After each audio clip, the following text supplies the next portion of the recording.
Olá, alunos, tudo bem? Espero que vocês estejam bem. Vamos para a nossa terceira aula de História. Nessa aula a gente vai aprender sobre as primeiras civilizações da humanidade, do mundo, e onde elas viveram. A região que essas primeiras civilizações viveram é conhecida como Crescente Fértil. Por que tem esse nome? Ela é uma região que abriga o Egito e a Mesopotâmia. É conhecida como o Crescente Fértil. Ela se situa entre o nordeste da África e parte da Ásia. Era uma região banhada pelos rios Tigre, Eufrates e o Nilo. Eram férteis, favorecendo a agricultura. No caso do Nilo, que corre em uma região desértica, no meio do Egito, era necessário garantir o controle das águas o ano todo, para possibilitar a prática agrícola. Dessa forma, os povos que se estabeleceram perto desses rios tiveram de aprender a lidar com problemas que a natureza impunha e organizaram trabalhos como a construção de canais, reservatórios e diques.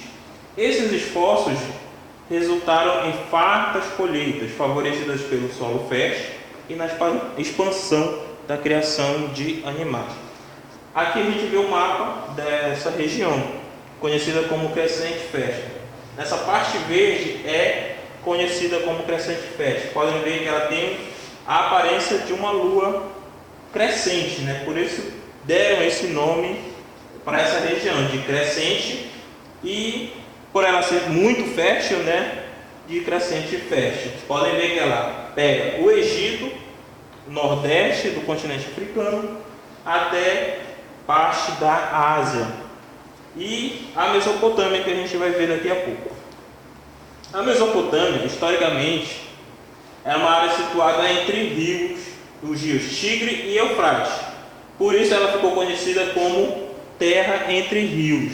Aqui no mapa a gente vê quais são esses rios, Rio Eufrates e o Tigre. E essa região em vermelho aqui é a Mesopotâmia. Por isso o nome Terra entre Rios. A organização econômica da Mesopotâmia. A organização econômica de uma civilização diz respeito às formas que ela adota para suprir suas necessidades básicas, como a alimentação, No caso dos povos mesopotâmicos, essa organização baseava-se principalmente na agricultura, realizada nas proximidades dos rios, Para isso, desenvolveram técnicas de agricultura e métodos de irrigação dos solos, de modo a aproveitar ainda mais a fertilidade das terras nas encostas dos rios. Assim, houve um excedente na produção, ou seja, sobrou produção, sobrou colheita. E o que eles fizeram? Destinaram isso ao comércio, às comunidades vizinhas. Ou seja, como eles fizeram uma plantação boa, sobrou plantação, sobrou colheita, eles pegaram esse excedente e começaram a comercializar. Não somente supriam suas necessidades, Fizeram comércios com comunidades vizinhas. Além do cultivo de cereais e principalmente trigo, cevada e centeio, havia a criação de animais como carneiros, gansos e patos. O gado bovino fornecia carne e leite, bem como servia como meio de transporte de tração do arado. Aqui a gente vê como seria naquela época, que não é uma fotografia exata, A plantação, a utilização de animais, eles já faziam alguns cálculos para fazer a datação, a marcação, da plantação. Organização político-social. As sociedades mesopotâmicas eram hierárquicas, o que significa que a cada camada social era determinada por suas funções e o poder estava centrado nas elites. Acima de todos estava o rei, considerado o chefe político e militar e religioso. Subordinados ao rei estavam os sacerdotes, responsáveis pelas funções religiosas. Os aristocratas comandavam os guerreiros e zelavam pelos interesses do Estado e do rei. Mais abaixo, na estrutura social, encontrava-se os artesãos, comerciantes e pequenos proprietários de terra. Eram trabalhadores livres, mas que não pertenciam à aristocracia e ao círculo próximo do rei, círculos próximos do rei. Na base da estrutura social estavam os agricultores, caçadores e os criadores, além dos escravizados, que nesse contexto eram minoria. Quase todas as terras pertenciam ao Estado e não aos indivíduos. O Estado detinha o monopólio das terras. A distribuição das terras e a produção agrícola eram controlados pelos interesses políticos e religiosos das sociedades, que buscavam distribuir a produção de acordo com as necessidades da população. O plantio era um dever dos camponeses livres e dos escravizados. Cada família recebia um lote de terra e, pelo seu uso, deveria entregar parte da colheita a qual o Estado queria, Ou seja, o Estado tinha o poder sobre as terras, dava porções de terras a algumas famílias. Essas famílias deveriam fazer as plantações e parte da colheita dessas plantações deveria ser entregue ao Estado, como se fossem os impostos hoje, Parte da colheita era para o Estado. Que nessa pirâmide a gente vê como era a sociedade mesopotâmica. Em cima tinha um rei, que não está aqui, mas ele tinha um rei. Abaixo do rei tinha os sacerdotes, aristocratas, militares, comerciantes, artesãos, camponeses, e na base lá estavam os escravos. Organização religiosa. Nas sociedades mesopotâmicas, a religião era muito importante, pois eles eram povos politeístas. Isso significa que tinham um grande número de deuses, ou seja, eles cultuavam muitos deuses. E cada um desses deuses representava uma característica ou uma força da natureza. Vamos ver alguns. Os deuses mais populares eram Anu, deus do céu; Sin, deus lua; Shamash, deus sol; Ishar, o deus do amor e da guerra; e Marduk, que ele era muito popular lá na região mesopotâmica e da Síria. As divindades tinham características humanas, com sentimentos, defeitos e qualidades. E cada cidade tinha um deus para proteger ela. Mas também, pelos contatos culturais, alguns deuses podiam proteger ou eram cultuados em mais de uma cidade. Os templos eram considerados a casa dos deuses, por isso os sacerdotes, os reis e a população faziam rituais nesses locais, com oferendas e sacrifícios.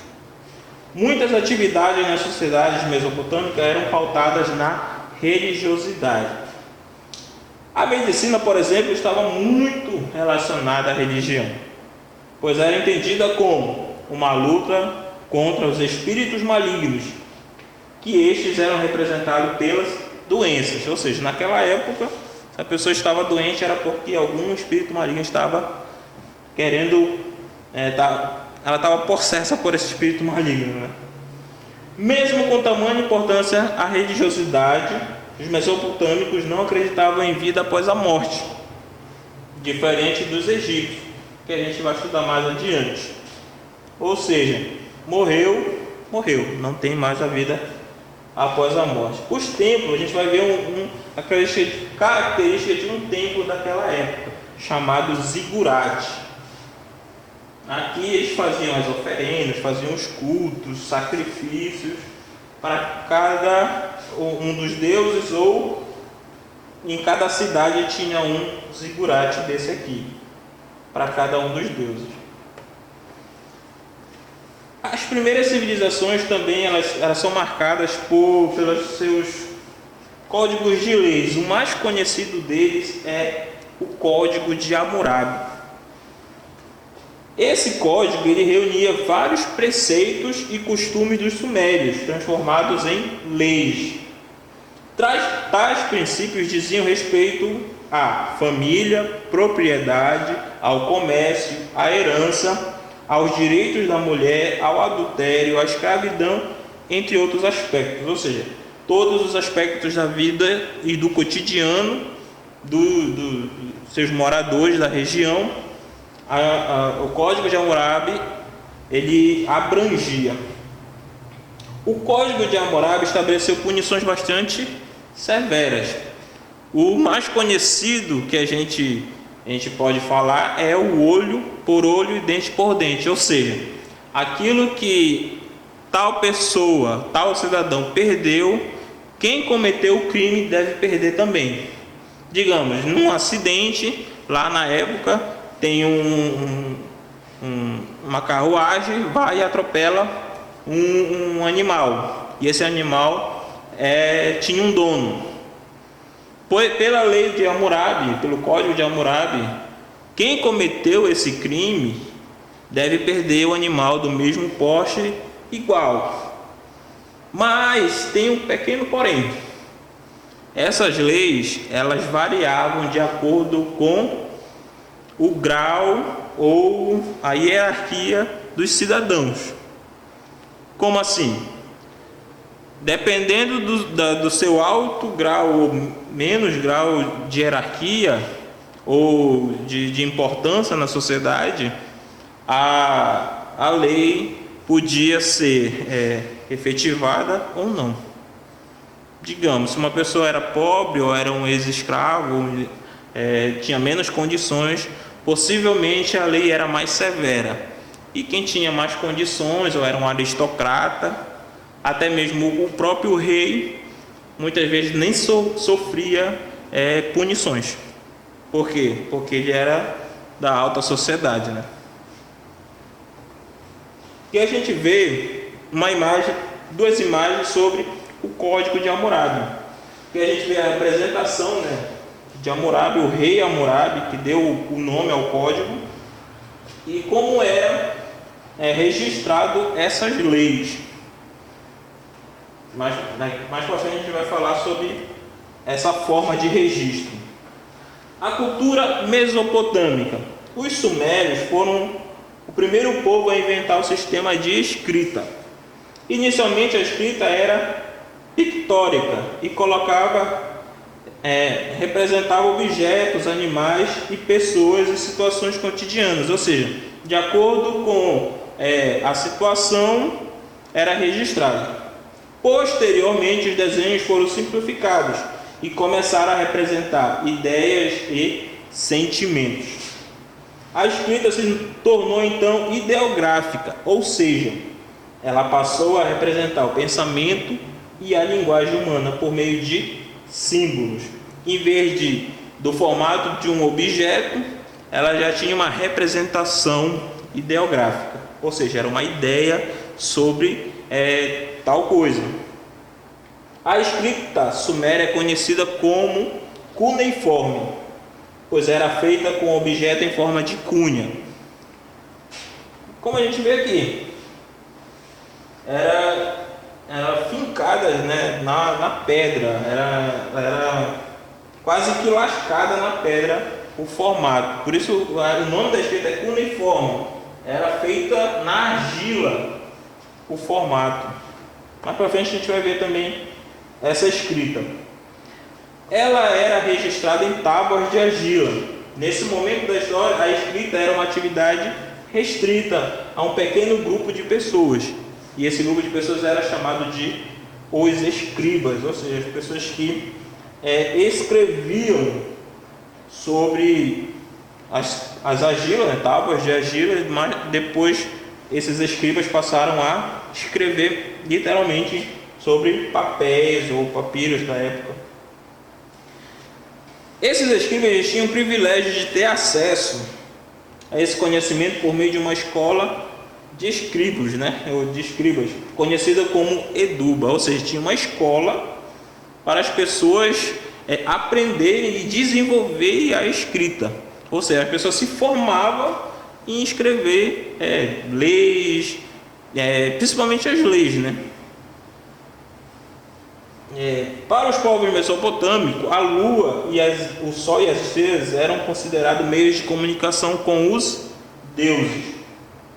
Observando o céu, eles também perceberam uma relação entre os astros e a passagem do tempo. Assim, buscando a comunicação com os deuses, esses povos se destacaram no estudo dos movimentos dos astros, elaborando mapas celestes. Ou seja, eles foram os primeiros povos praticamente a criar a astronomia, o estudo dos corpos celestes, posição dos corpos celestes. Aqui a gente vê a escrita cuneiforme, como eu tinha falado anteriormente. Antes era formado por símbolos, né? Pelo formato de animais, de objetos. Depois passou por uma escrita mesmo, que já significava uma ideia, né? Como a gente usa hoje, né?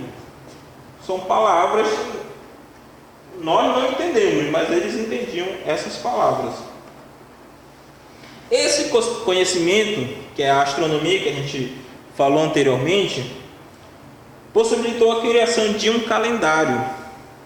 Nele o ano foi dividido em 12 meses lunares. As observações das fases da Lua levaram à divisão da semana em 7 dias. A necessidade de medir e demarcar as terras após as enchentes levou os mesopotâmicos a produzir avançados conhecimentos matemáticos. Pode-se considerar que eles foram os pais da matemática, né? Processos de multiplicação e divisão, cálculos de raiz quadrada e raiz cúbica, divisão de círculo em 360 graus e a criação dos princípios da álgebra.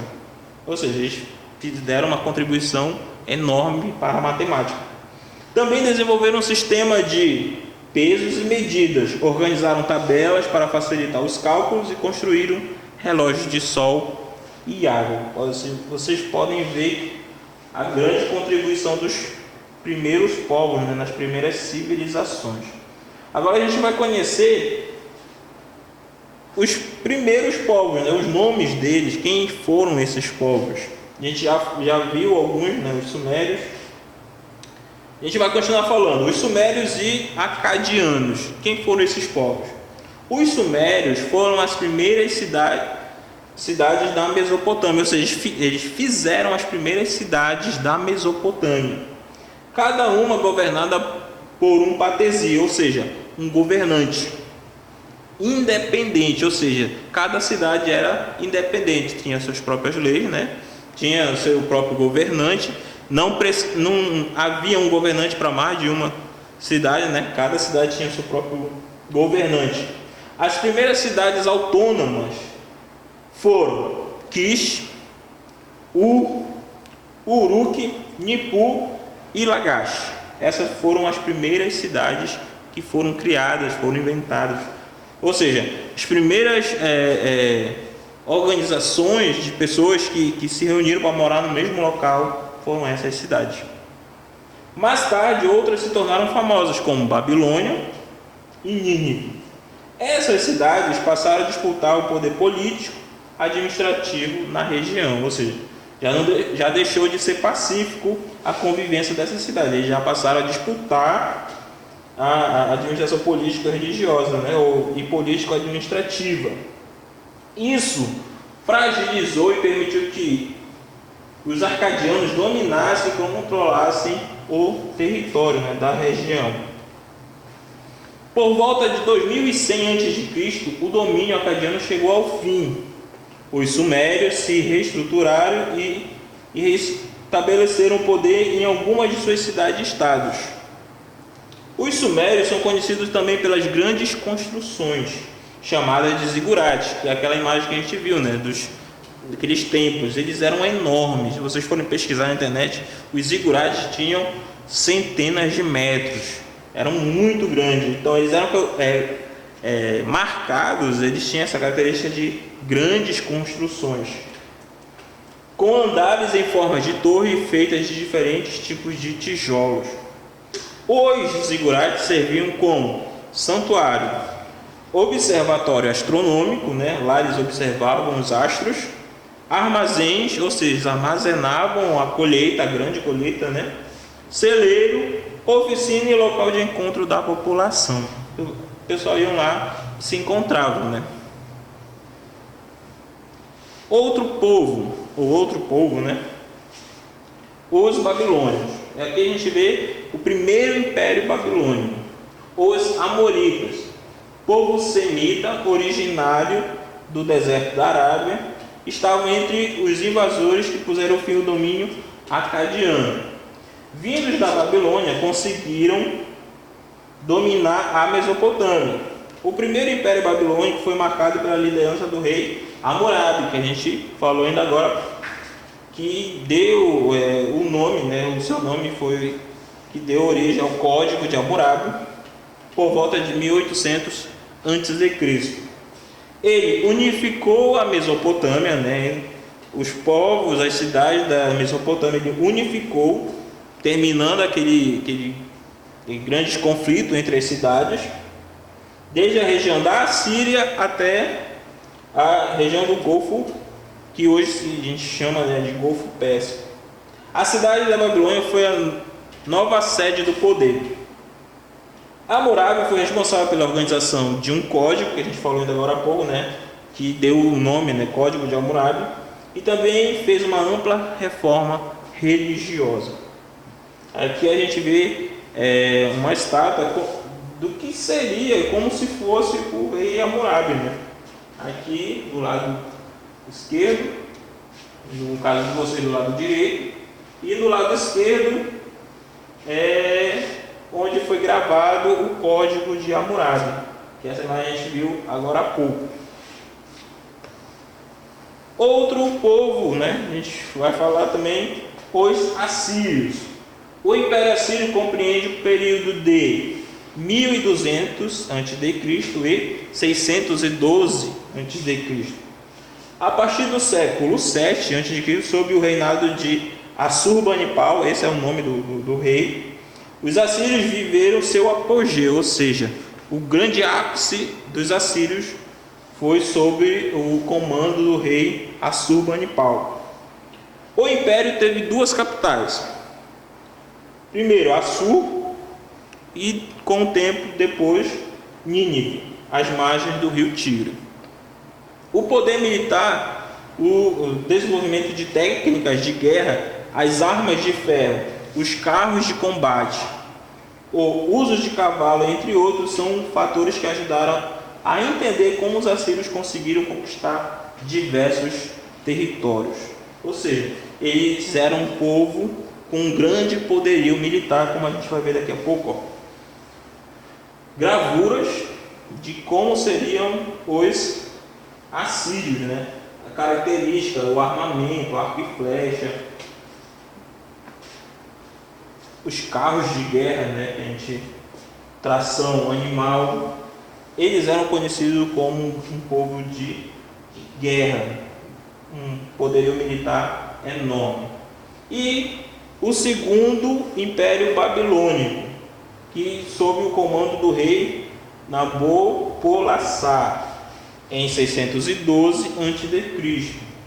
Os caldeus destruíram Nínive, né, que era a antiga capital dos assírios, a capital dos assírios, né, e todo o seu império.